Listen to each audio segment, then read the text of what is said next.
7 से 8 लाख रुपए बच गए भाई अभी तक। एग्जैक्ट 1 लाख चला दी है इसको। स्पोर्ट्स मोड में डालो तो ऐसा लगता है उड़ती है। इसमें हाई वोल्टेज की एरर आनी स्टार्ट हुई थी। गाड़ी 15% के बाद रेंज नहीं देती थी बिल्कुल भी। उन्होंने इसकी गाड़ी की बैटरी रिप्लेस कराई, उसमें भी सेम दिक्कत। अराउंड 3.5 लाख की सब्सिडी मिली थी। हमने सर्विस सेंटर में काफी हंगामा किया था, पता नहीं कहाँ से तो उनकी टेको टीम आ गई रात के 9:30 बजे ही। मैं समझ गया था कि ऐसे बेकार है। 400 किलोमीटर की रेंज मिलनी चाहिए, 323 किलोमीटर की मिल रही है यार। अपनी ऐप पे भरोसा नहीं है लिटरली बताऊं। लगभग सबके साथ इशू है। आज मेरी गाड़ी 1 लाख किलोमीटर चल रही है, अभी तक वो ठीक नहीं किया है। किसी का सर फोड़ूं या क्या करूं, जैसा मैं फर्स्ट डे पे एक्सपीरियंस करता हूं ना चलाने में, एक्सपीरियंस आज भी सेम ही है। मैं पर्सनली बताऊं, मैं तो फ्री चलाता हूं, मेरे सोलर लगे हुए हैं घर पे। एट द एंड आपकी गाड़ी की रेंज डिग्रेड होगी ही होगी। चार्जिंग इंफ्रास्ट्रक्चर में भाई मैं ये कह रहा हूँ, मैं डबल तो बहुत कम बोल रहा हूँ, मुझे लग रहा है 3 से 4 गुना चार्जर बढ़ चुके हैं। 5000 ही बचेंगे ना सनरूफ ना लेने के। नहीं भाई आज तो कभी कंसीडर नहीं करूंगा। 10 में से कितना रेट करोगे अभी तक के एक्सपीरियंस के अकॉर्डिंग?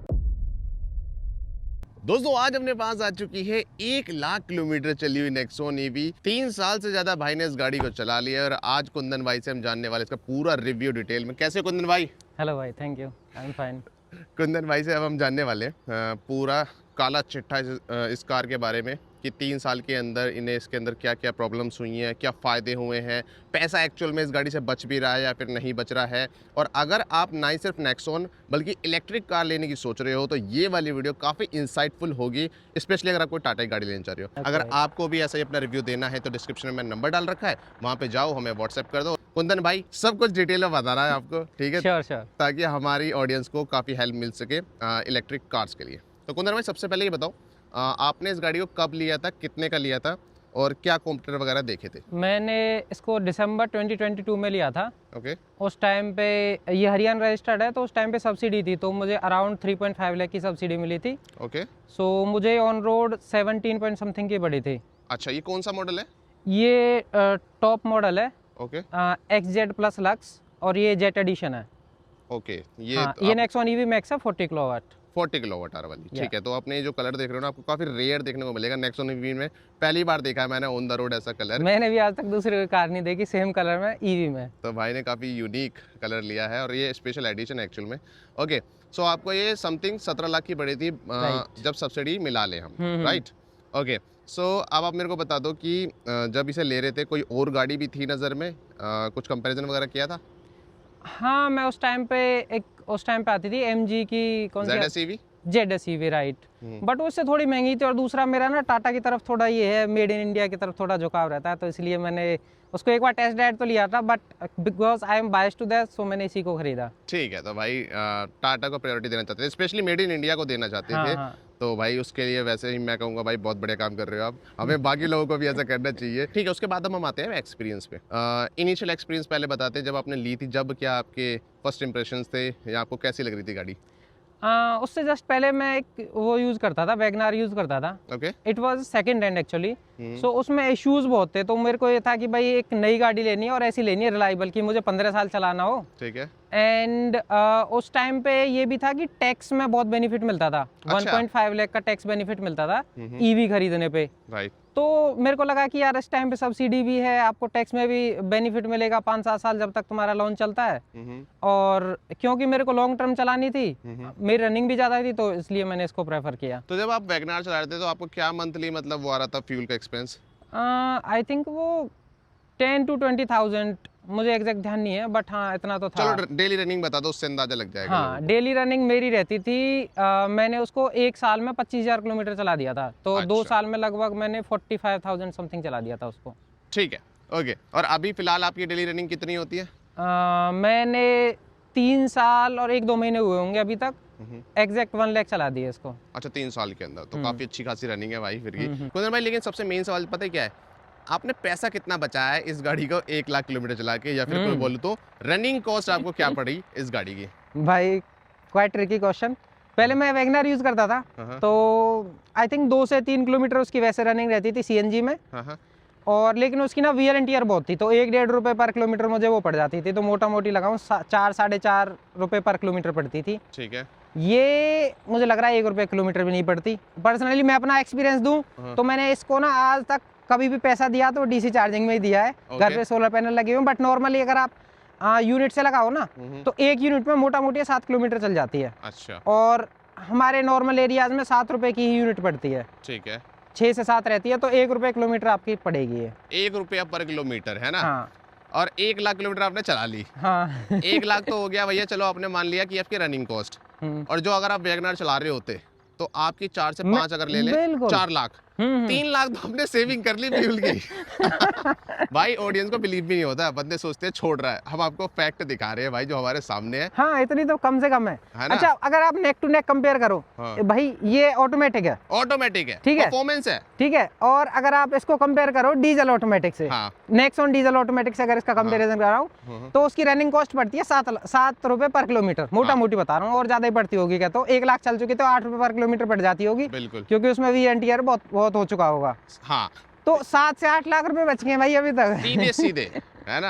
हाँ। तो भाई यही होता है कि अगर आपकी रनिंग ज्यादा है तो ईवी नो ब्रेनर हो जाती है, आंख बंद करके हाँ। आप ले सकते हो, क्योंकि एग्जांपल आपके सामने, आप ऑफिस जाने वाले हो, हाँ। आपकी रनिंग है 50 से 100 किलोमीटर या उससे ज्यादा है, भाई आंख बंद करके ले लो, 3-4 साल में आप सारे पैसे निकाल लोगे, पीस ऑफ माइंड मिलेगा। बिल्कुल ऑटोमेटिक के मजे मिलेंगे। हाँ।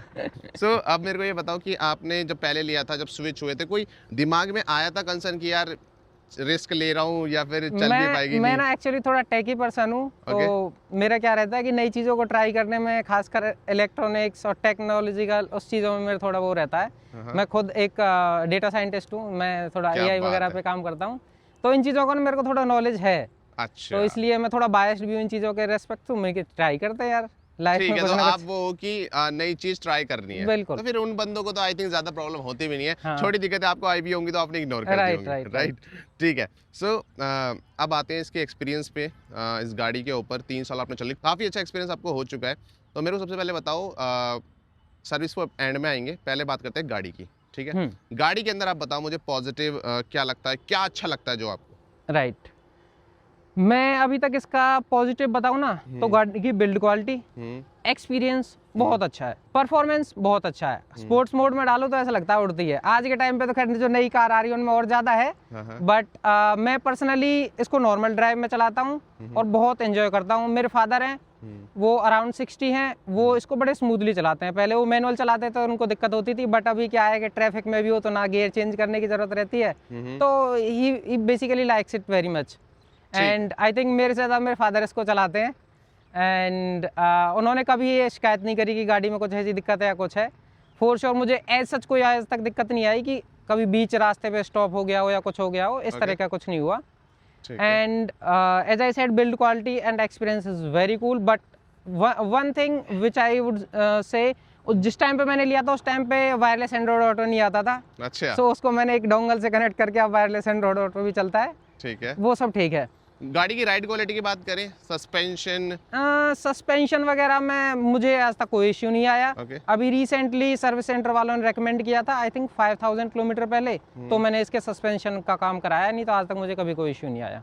अच्छा, तो और अगर बात करें गाड़ी की स्टेबिलिटी वगैरह की, ब्रेकिंग की, सब कुछ बढ़िया? सब कुछ ठीक है, एवरीथिंग इज फाइन। मुझे लग रहा है कि इसके ब्रेक शूज भी मैंने एक ही बार चेंज कराए हैं, क्योंकि रीजनरेशन की वजह से ज्यादा ब्रेकिंग करने की जरूरत पड़ती नहीं है। कभी कभी हार्श ब्रेकिंग ही होती है, बाकी नॉर्मली तो रीजनरेशन पे चल जाती है गाड़ी। अगर वियर एंड टियर की बात करूं, एक चीज और मैं शेयर करूंगा, इसके टायर्स। ओके, क्योंकि मैं ज्यादातर रीजनरेटिव पे चलाता हूं तो ब्रेकिंग तभी लगती है जब आप हार्श ब्रेकिंग करो। राइट, मैंने या फिर हार्ड एक्सेलरेशन करो। हाँ, मैंने 90,000 से अब मैं टायर रिप्लेस कराए हैं। अच्छा, हाँ, तो 90,000 चलने के बाद मैंने टायर वो करे, उसमें भी आई थिंक मैं लास्ट में थोड़े ज्यादा एयर प्रेशर डालने लगा था, तब उसकी वजह से हो गया था। मुझे लग रहा है 1 लाख चल जाते। 1 लाख चल जाते तो काफी अच्छे चल गए यार टायर। इसमें पहले जो टायर थे वो थे MRF वेंडर ऐसा कुछ करके था। अच्छा, वॉन्डरर, अच्छा, समझ गया, वही वाले। हाँ ठीक, अभी आपने ब्रिजस्टोन के लगवा लिए, राइट। ठीक है, ये कितने के पड़े? ये 35 समथिंग के पड़े हैं चारों। कुंदन भाई, अगर मैं रेंज की बात करूं, 40 किलोमीटर का बैटरी पैक है, क्या रियल लाइफ में रेंज मिलती है? और सबसे मेन क्वेश्चन जो 1 लाख किलोमीटर चलने के बाद लोगों के दिमाग में भी आ रहा होगा कि पहले के मुकाबले रेंज अभी गिरी है, अगर गिरी है तो कितनी गिरी है? रियल लाइफ में जब मैंने स्टार्टिंग में इसको परचेज किया था तो मुझे रेंज मिलती थी एग्जैक्ट 300 किलोमीटर्स। अच्छा, अभी थोड़ा से इश्यूज चल रहे हैं इसकी, एक्चुअली बैटरी से रिगार्डिंग कुछ इश्यूज हैं, इसके ऊपर पूरी एक स्टोरी लाइन है, वो भी मैं बताऊंगा, ठीक है। बट एज ऑफ नाउ आज के टाइम पे ये अराउंड 270-280 किलोमीटर रेंज दे देती है, 270 का अराउंड मान लो। ठीक है। अगर आप नॉर्मल लाइफ में चलाओगे वही, अगर स्पोर्ट्स मोड में चलाओगे तो आई थिंक 220 समथिंग या 210, वो आप ज़्यादा एक्सप्लेन कर सकते हो उसके हिसाब से। हाँ, वो तो बंदा जैसे हाँ, चलाता है। जैसे चलाता है। हाँ, वैसे मेरा नॉर्मली रहता है 70-80 की स्पीड में चलाना, ठीक है। तो उस हिसाब से इतनी रेंज दे देती है। मतलब 270 आपको मिल जाती है। हाँ, हाँ। तो 20-30 किलोमीटर आपको लग रहा है कि 1 लाख किलोमीटर के बाद हमें कम हाँ। देखने को मिल रही है। एक्चुअली मैंने ना कुछ और बंदों से पता किया था। हाँ, हाँ। स्टार्टिंग में 50,000 किलोमीटर चलाने के बाद इसमें हाई वोल्टेज की एरर आनी स्टार्ट हुई थी। उससे पहले नहीं आई थी वो। उससे 50,000 किलोमीटर से पहले नहीं आई थी। ठीक है। तो इसमें देखो, एक्चुअली सही बताऊं, सर्विस सेंटर वालों की गलती है। इनकी ना टाटा की सर्विस में बहुत ज़्यादा इंप्रूवमेंट की ज़रूरत है। ओके। जब 50,000 किलोमीटर पे इसमें हाई वोल्टेज की एरर आई थी तो मैंने सर्विस सेंटर वालों को कांटेक्ट किया। उन्होंने बड़े क्वाइटली और बड़े पीस तरीके से बोला कि सर जिस दिन आप सर्विस कराने आओगे हम टेको टीम को बुला लेंगे, वो इसकी टेस्ट करके अगर बैटरी चेंज करना होगा तो वो करा देंगे। मुझे लगा कोई छोटी मोटी प्रॉब्लम है। हाँ। तो मैं नेक्स्ट सर्विस पे गया तो उन्होंने बोला सर टेको टीम आज नहीं है, नेक्स्ट पे कराना। ठीक है। तो ऐसे ही उन्होंने 20 से 30,000 किलोमीटर मेरी गाड़ी ऐसे ही चलवा दी, कुछ नहीं किया। अच्छा, हाँ। डालते रहे। उसके बाद फिर मैंने इनको बहुत जोर जबरदस्ती से बोला। मैं अपने 1-2 फ्रेंड्स के साथ लेके गया, थोड़ा उनसे ज़्यादा बोली। हाँ। उस टाइम पे इन्होंने कुछ सॉफ्टवेयर अपडेट किया था, उससे वो हाई वोल्टेज की एरर तो चली गई, लेकिन एक और दिक्कत आ गई कि गाड़ी 15% के बाद रेंज नहीं देती थी बिल्कुल भी। अच्छा। 15% के बाद ये 3-3.5 किलोमीटर की रेंज देती थी बस। फिर मैंने सर्विस सेंटर पे चेक कराया इसको, सर्विस सेंटर पे गाड़ी को बोला, टेको टीम आई, टेस्ट करी और बोला कि गाड़ी में कोई दिक्कत नहीं है। अच्छा। कोई दिक्कत नहीं है। उसके बाद और टेको टीम ने तुरंत नहीं बताया सर आप जाइए, हम आपको कल तक रिपोर्ट दे देंगे। अच्छा। मैं 2 दिन बाद सर्विस सेंटर दोबारा गया, मैंने बोला 3-3.5 किलोमीटर चल रही है। उन्होंने गाड़ी दोबारा से टेस्ट करी, दोबारा से टेको टीम को रिपोर्ट भेजी, फिर भी उन्होंने बोला कि कोई दिक्कत नहीं है। अच्छा। मेरी लिंक्डइन पे अच्छी खासी रीच है, तो मैंने लिंक्डइन पे पोस्ट डाली थी एक, वो भी मैं आपको शेयर कर दूंगा। उसके बाद मुझे कॉल आने स्टार्ट हुए, तब उन्होंने इसकी गाड़ी की बैटरी रिप्लेस कराई, उसमें भी सेम दिक्कत। अच्छा। सेम दिक्कत, बस फर्क ये था पहली 3 किलोमीटर चलती थी, दूसरी 7-8 किलोमीटर चलती थी 15% के बाद। फिर उसके बाद मैंने दोबारा टेस्ट कराया, टेको टीम का सेम यही कि भाई बैटरी में कोई इश्यू नहीं है, कोई सडन डिग्रेड नहीं है, कोई कुछ नहीं है। उसके बाद मैं अपने 2-4 फ्रेंड को लेके गया, उसमें से 1-2 उसमें भी थे, पुलिस में भी। तो रात के आई थिंक 8-9 बज रहे थे, हमने सर्विस सेंटर में काफी हंगामा किया था। उसके बाद उन्होंने एट द सेम टाइम, पता नहीं कहाँ से तो उनकी टेको टीम आ गई रात के 9:30 बजे ही, कहाँ से उनको बैटरी अप्रूवल मिल गया मुझे कुछ नहीं पता। अच्छा। उससे पहले मैंने 3-4 हफ्ते इनसे जब पोलाइटली बात कर रहा था ना, 3-4 हफ्तों तक उन्होंने कुछ नहीं किया। लेकिन उस दिन हमने जब हंगामा किया तो रातों रात उन्होंने बैटरी रिप्लेसमेंट सब कुछ दे दिया। आज के टाइम पे ये तीसरी बार बैटरी है जो तीसरी वाली है, तो ये पहले से तो देखो बेटर रेंज देती है। अच्छा, जो सबसे पहले से भी? हाँ, नहीं इतना नहीं है। ये आज के टाइम पे रेंज 15% के बाद मैं अगर बोलूं तो जैसे पहले 5-10 किलोमीटर की रेंज देती थी, आई थिंक ये 20 तो नहीं 15 से 20 किलोमीटर दे देती है 15% के बाद। स्टिल इश्यू है, वो आप भी जानते हो। तो मैंने इनको फिर से बोला, तो इन्होंने बोला पता नहीं, मेरे को वो टेक्नोलॉजी समझा रहे थे। अच्छा। वो मैं समझ गया था कि ऐसे ही बेकार हैं। फिर मैंने उनको बोला सर एक चीज़ बताइए, हम इसको गाड़ी को ना 100% से 0 तक टेस्ट करते हैं। जब गाड़ी इसमें दिखाती है 99 वॉट आवर पर किलोमीटर या 100 वॉट आवर पर किलोमीटर, तो गाड़ी कितनी चलनी चाहिए? मैंने बोला 400 किलोमीटर, क्योंकि 40 किलोवाट की रेंज वो बैटरी है इसका। और मैंने कहा 2% आप डिग्रेड बोल रहे हो, और आपका जो BMS है 4 से 5% वो सेव करता है, तो गाड़ी रेंज कितनी देनी चाहिए? मैंने बोला 370 किलोमीटर। मैंने इनको 50 की स्पीड पे सुबह से शाम तक साइड में बंदा बैठा के 99 वॉट आवर पर किलोमीटर पे 100 to 0 कराया। रेंज आई थी 323 किलोमीटर। अच्छा। मैंने उसकी अच्छी लंबी मेल बना के उनको सेंड करी, लेकिन आज तक उनका कोई वो नहीं है, और कोई रिप्लाई नहीं है, प्रॉपर कोई रेस्पॉन्स नहीं है। कह देते हैं कि बैटरी में कोई इशू नहीं है, जबकि आप आइडिया लगा सकते हो कि 400 किलोमीटर की रेंज मिलनी चाहिए, 323 किलोमीटर की मिल रही है, जो भी वो डेटा बता रहे हैं उनके। हाँ। राइट। और मैंने इवन उस टाइम पे बोला भाई तुम ही चलाओ 100 to 0, आपको 20 पे चलानी, 20 पे चलाओ, 40 पे चलानी, जैसे चलाएंगे नहीं। हाँ, उन्होंने इवन मैंने साइड में उस टाइम पे बंदे को बैठा के चलवाया था। मैं भाई इसकी ना वॉट आवर पर किलोमीटर 100 से नीचे रखना, ऊपर नहीं जाना चाहिए। तब भी 323 किलोमीटर की रेंज दी थी। सबसे फनी पार्ट बताऊं, इनके जो सर्विस में अपर मैनेजमेंट बंदे हैं भाई महान है। अच्छा। महान है लिटरली। मैंने गाड़ी को 100%, उन्होंने बोला कि सर आप ना स्लो चार्जर से गाड़ी 100% चार्ज करके दो। मैंने बोला सर मैंने चार्ज कर दिया, ये आप उसमें ऐप में देख सकते हो। कह रहे नहीं हमें ऐप पे मतलब नहीं है, आप डेली सुबह जब आप रात गाड़ी को चार्ज लगाओ तब वीडियो बनाना, जब सुबह गाड़ी 100% चार्ज हो जाए तब वीडियो बना के भेजना। ठीक है। यार इन्हें अपनी ऐप पे भरोसा नहीं है, लिटरली बताऊं। मैंने वीडियो बना के भेजी है, उसके बाद उस बंदे का कोई रेस्पॉन्स नहीं है। आई थिंक क्या नाम था उसका, राकेश गुप्ता है, कुछ ऐसा नाम है। ठीक है। मतलब इन्हें अपनी ऐप पे भी कोई भरोसा नहीं है। उसके बाद भी आज तक तो कोई वो नहीं है। मैं जितनी बार भी टिकट क्रिएट कराता हूँ, टिकट नंबर आ जाता है, कॉल आती है कि हम उस पर कुछ करेंगे, बट करते कुछ नहीं है। ठीक है। सो आपकी 2 बार तो बैटरी बदल चुके, तीसरी बैटरी लगी हुई है। यस। ठीक है। तो अभी तीसरी बैटरी में आपको जो मेनली कंसर्न आ रहा है वो किसका आ रहा है? रेंज का ही? रेंज का ही आ रहा है। तो जो पहले 270 मिलती थी वो मिल पा रही है, अब नहीं मिल पा रही? ऑलमोस्ट मिल पा रही है बस, है ना? हाँ, 260 आप इतना मान लो। चलो ये बैटरी वाला आपका सीन हो गया। और मैंने ये भी सुना है कि ये जो अर्ली मॉडल्स थे जो 3-4 साल पहले बिक रहे थे, इनमें हाई वोल्टेज और बैटरी की ज्यादा दिक्कत थी। हाँ, मैंने एक्चुअली उस टाइम पे ना बहुत बंदों से बात करी थी। ओके। बहुत बंदों से जिन पे नेक्सॉन ईवी मैक्स है। हाँ। एक्चुअली सबके साथ इशू है।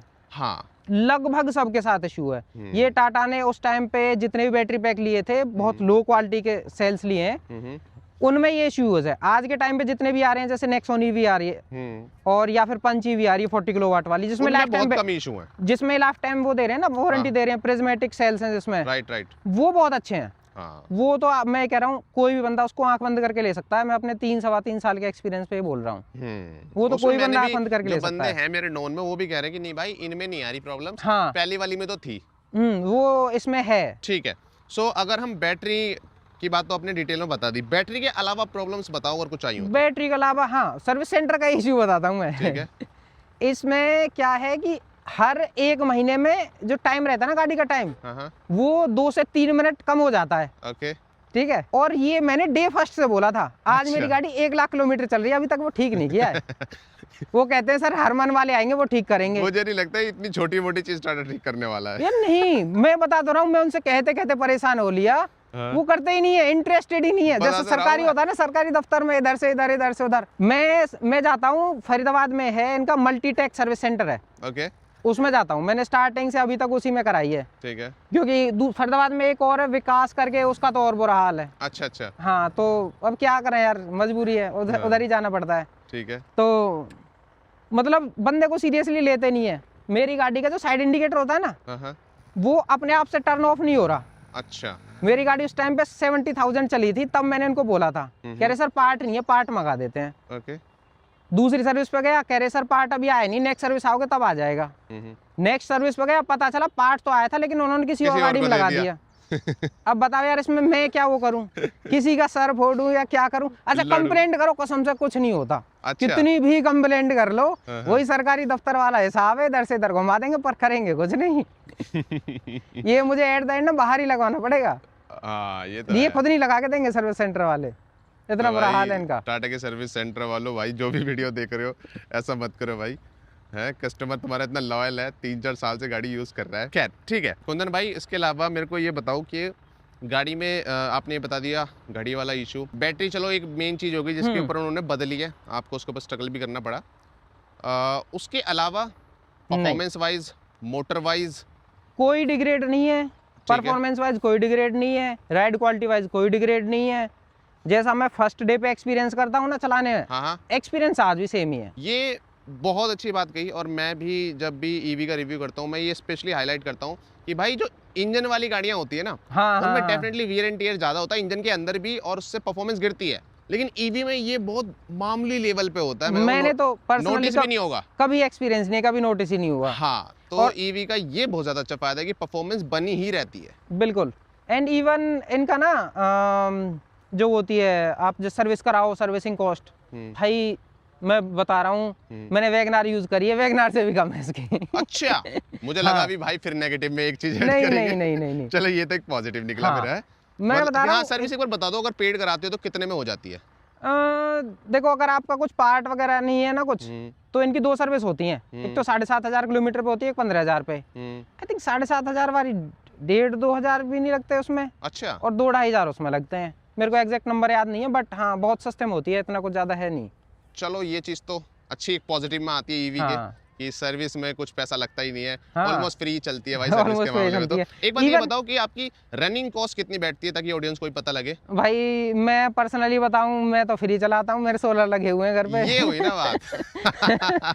तो भाई मैंने अपनी विज्ञान चैनल पे, जो अपना मेन चैनल है, वहाँ पे कितनी बार बोला है कि भाई जिस बंदे ने एक बार सोलर लगा लिया अपनी छत पे, वो छत, और गाड़ी ले ली ईवी, उसका तो भाई हो गया बंटाधार, जीवन भर वो खुश रहेगा भाई जब तक उसकी गाड़ी जिंदा है। हाँ। तो आपको क्या एक्सपीरियंस है, एक बार सोलर के साथ बताओ मेरे को। सोलर के साथ मेरा अच्छा एक्सपीरियंस है। ओके, मैंने जब से गाड़ी ली है, आई थिंक उसी टाइम मैंने सोलर लगवा लिया था। अच्छा। मैंने 11 किलोवाट का लगवाया अपने घर पे। मेरे 5 एसी चलते हैं, मेरी गाड़ी चलती 5 है। एसी? हाँ। और मेरी क्या गाड़ी एक बार थोड़ा आइडिया दो ऑडियंस को, क्या कॉस्टिंग आई थी, क्या ये वाइबल है, क्या नहीं, सब कुछ बताओ। उस टाइम पे मेरे को पड़ा था 5.5 लाख रुपीज का। उस टाइम पे सब्सिडी नहीं आती थी। अच्छा सब्सिडी आती थी लेकिन वो लोअर ग्रेड के पैनल्स में आती थी उस टाइम पे। अच्छा अच्छा। अब तो हर एक अलग अलग उसका हिसाब है। आई थिंक अब आपको 78,000 कम हो जाएगा बेसिकली, आप इतना लगा लो मोटा मोटी। अच्छा अच्छा।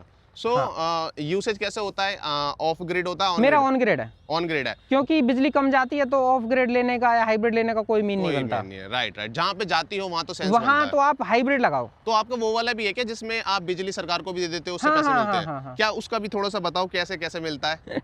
उसका ये है कि जैसे आप यूनिट ज्यादा जनरेट कर रहे हो ना, तो यूनिट ज्यादा जनरेशन पे वो आपके सेल हो जाएंगे। अच्छा, गवर्नमेंट को सेल कर दोगे आप? गवर्नमेंट को सेल हो जाता है, लेकिन आई थिंक मुझे तो देखो अभी तक पैसा मिला नहीं है वो सेल का। अच्छा, मिला इसलिए नहीं है, आई थिंक वो बंद कर रखा है जितना मुझे पता है। अच्छा। हाँ हाँ तो ये भाई ये हरियाणा में है आई थिंक, और स्टेट्स का मेरे को नहीं आइडिया। हाँ तो मोस्टली स्टेट्स में वैसे ये चीज आ चुकी है कि आप ये वाला सीन करते हो तो गवर्नमेंट आपको या तो आपके बिल में ही काट देती है। हाँ बिल में तो एडजस्ट हो गया आता हाँ, है। बिल जो होता है आपका मीटर लगा हुआ उसमें एडजस्ट हो जाता है वो सीन। ठीक है, तो भाई तो यार देखो सोलर पैनल से गाड़ी चला रहे हैं तो आप तो पेट्रोल की लाइन में लगे होगे ना?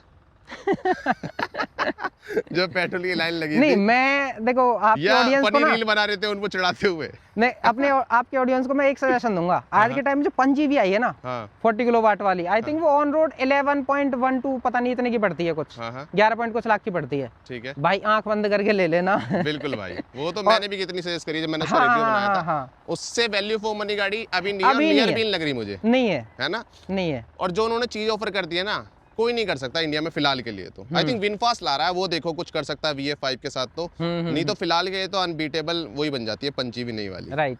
ठीक है, तो कुंदन भाई एक दो चीजें और पूछनी है, वो और बताओ। अब थोड़ी गर्मी से रही थी, हम एसी में आ गए हैं भाई। एसी काफी अच्छा है इसका। हाँ हाँ लिटरली अच्छा है। ठीक है, सो सबसे मेन चीज ऑडियंस के लिए बता दो कि आप इसे चार्ज कैसे करते हो? मेरे घर पे एक तो 3.3 किलोवाट का इसमें चार्जर वो इनबिल्ट देते हैं, सॉकेट में लग जाता है। ठीक है, एक 7.2 का भी मैंने इंस्टॉल करा रखा है। ओके। तो मेरा ये रहता है कि हफ्ते में नहीं तो 2 हफ्ते में कम से कम एक बार 3.3 किलोवाट से मैं चार्ज करूँ फॉर सेल बैलेंसिंग, ठीक है, और बाकी मैं एक बार 7.2 ऑडियंस के किलोवाट लिए से। बता दो सेल बैलेंसिंग क्यों जरूरी है? सेल बैलेंसिंग ऐसा होता है ना कि अगर आप फास्ट चार्जर से चार्ज करो तो कुछ ऐसे सेल्स होते हैं जो कि 100% तक चार्ज नहीं हो पाते समहाउ। राइट। लेकिन जब आप इसको स्लो चार्जर से चार्ज करोगे तो सारे के सारे सेल, मान लो इसमें फॉर एन एग्जांपल 500 सेल्स हैं, तो every cell would charge up to 100%। वो आप स्लो चार्जर से ही कर पाते हो, आप फास्ट से कभी नहीं कर पाओगे। तो यही रीजन हो जाता है। इसीलिए कंपनी बोलती है कि भाई आप हर बार ना डीसी चार्जर से अपनी गाड़ी चार्ज मत करो, क्योंकि वो 50-60 किलोवाट से चलती है। तो आप हर बार उसी से करोगे तो आपके हर एक सेल 100% चार्ज नहीं हो पाएगा। एट द एंड आपकी गाड़ी की रेंज डिग्रेड होगी ही होगी। ठीक है, ये आपने काफ़ी ब्यूटीफुली बताया भाई, ऑडियंस को समझ आ गया होगा। दूसरा ये बता दो कि आपने जब लॉन्ग जर्नी करी हो, हाईवे पे गए हो, वहाँ पे फास्ट चार्जर क्या एक्सपीरियंस था, और पिछले 3 साल में उसमें कुछ बदलाव भी हुए या नहीं हुए? हाँ मैंने अभी तक इससे जर्नी करी है, पहाड़ों में रुद्रप्रयाग सोनप्रयाग तक गया हूँ। ओके। इधर एंड राजस्थान में तो मैं बहुत आगे तक गया हूँ, बहुत आगे तक। मेरे को तो जगह भी याद नहीं, आई थिंक उदयपुर तक इधर की तरफ मैं जा चुका हूँ। ठीक है। एंड अभी मैं रिसेंटली 1 या 2 महीने पहले मैं अयोध्या गया था। ठीक है। मैं उसका आपको कंप्लीट एक्सपीरियंस बताता हूँ। सो आगरा टू लखनऊ एक्सप्रेसवे है, उसमें अदानी के चार्जर्स है, वो 60 किलोवाट भी है, आई थिंक 120 या 240 किलोवाट भी है, मेरे को एग्जैक्टली ध्यान नहीं है। ठीक है। और वहाँ पे जो चार्जिंग का ना कॉस्ट है वो बहुत कम है। अच्छा। आई थिंक 10 यूनिट्स है केवल, 10 रुपए यूनिट? हाँ 10 रुपए पर यूनिट्स है। और उससे गाड़ी अराउंड ये स्पीड लेती है 30 किलोवाट की स्पीड लेती है। कंपनी तो 50 बोलती है, आई थिंक 30 लेती है, 30-35 तक जाती है। ठीक है। एंड मैं तो ये करता था कि भाई 20-30 मिनट चार्ज करो, फिर आगे चलो, 100-150 किलोमीटर चलो, फिर 20-30 मिनट चार्ज करो, फिर आगे चलो, फिर एक तरह का रेस्ट भी मिल जाता है 20 हाँ, मिनट का, हाँ, और गाड़ी भी चार्ज हो जाती हाँ, है। मैं फुल फैमिली के साथ गया था, बहुत एंजॉय से गया था, कोई स्ट्रगल कोई कुछ कोई स्ट्रगल नहीं हुआ। एंड अपडेट मैं बताता हूँ आपको, मैं जब ये गाड़ी ली थी तो स्टार्टिंग में मैं उधर गया था ऋषिकेश, हरिद्वार ऋषिकेश, या उससे भी आगे गया था। उसके बाद मैं 5-6 महीने पहले दोबारा गया हूँ। चार्जिंग इंफ्रास्ट्रक्चर में भाई मैं ये कह रहा हूँ, मैं डबल तो बहुत कम बोल रहा हूँ, मुझे लग रहा है 3 से 4 गुना चार्जर बढ़ चुके हैं। बिल्कुल हुआ होगा। हाँ, कम से कम इतना तो।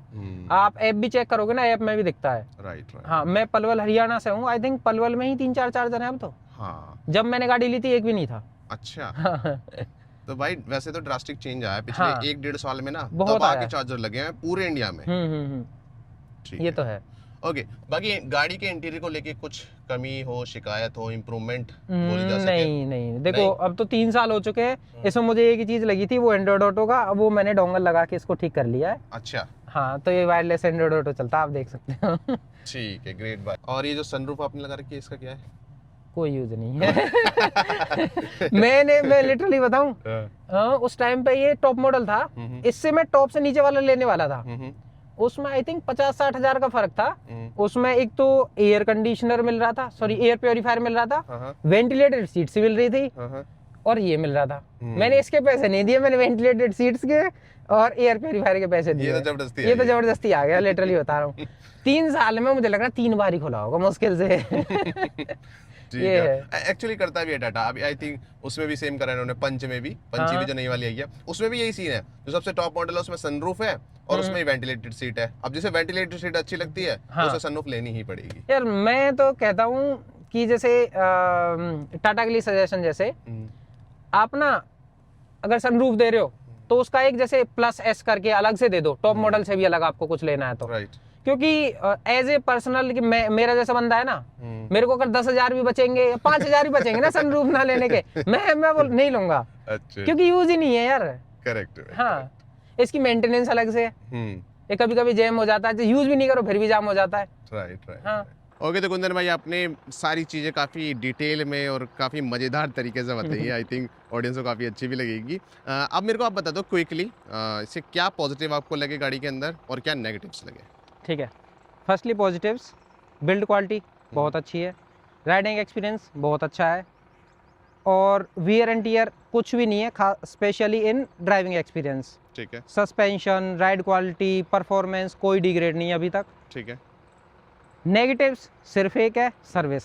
ओके। उसके अलावा कोई नहीं है। ठीक है। एंड मैं फुल्ली रेकमेंड करूंगा, जितने भी आपके ऑडियंस हैं, जितने भी मेरे भाई दोस्त हैं, सबको मैं रेकमेंड करता हूं कि हाँ टाटा की गाड़ी खरीदो, लेकिन वो वाली खरीदो जिनमें लाइफ टाइम वारंटी है।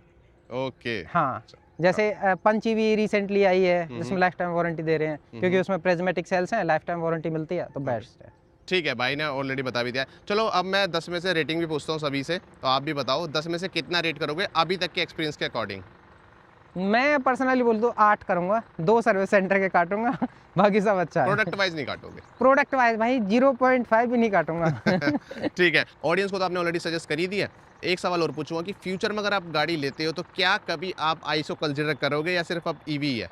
नहीं भाई, आइस तो कभी कंसीडर नहीं करूंगा।